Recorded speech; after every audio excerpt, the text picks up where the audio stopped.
Hi friends, welcome to my YouTube channel. Song मैंने आपण मानक पे मु गोटे न्यू रेसिपी आनी एठी मु चावल खीरी बनैबा पे गोटे केतेटा किछि चावल नै जाईछि। एठी मु चावल को पानी रे भिजै देइछिली, भिजै के काढी के चावल को छाणी के एठी कुटी देइछि। सांग मैंने देखंतु केते सुंदर भाबरे हमर चावल एठी मु अल्प करके कुटी नेछि। एठी मु फुटाणा रखि नेछि, अलैछ, गोलमरिच और तेजपत्री। देखंतु एठी मु गोटे रस बसाई नेछि। एथिरे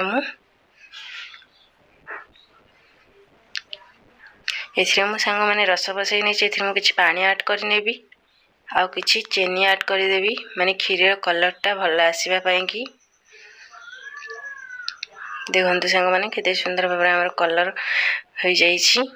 एथिरे आमे खीर ऐड करिनेबा। देखंतु मु एठी खीर ऐड करनी छी, आको मिक्स करिनेबा संग माने। एथिरे मु जो फुटाणा पकाइबा पई रखिथिली एथिरे आमे ऐड करि देबा तेजपत्री, गोलमरिच आ अलैच। एथिरे स्वाद अनुसार लूण ऐड करनी छी। देखंतु संग माने हमर ताते आसिलानी, खीरटा फुटी आसिलानी। एथिरे मु चावल ऐड करनी छी, कुटी के जो रखिथिली चावल को आको भी मिक्स करिनेबा।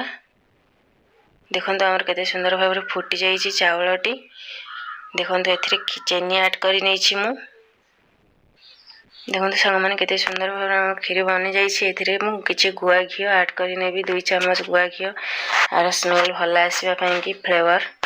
देखंतु केते सुंदर भाबरे हमर खीरटी बनि की रेडी हो जाईछि। आपण माने भी ट्राई करंतु एमिति फास्ट लास्ट जाय देखंतु, वीडियो को स्किप न करे की देखंतु।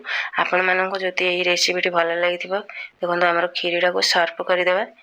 आपण मानको जति एही रेसिपीटी भल लागिथिबो ताहाले लाइक करिवे, कमेंट करिवे और शेयर करिवे और सब्सक्राइब करिवे। देखंतु केते सुंदर भाबरे खीरी हमर रेडी होई की बनि जाईछि। देखंतु चावल खीरी रहिली। जय जगन्नाथ।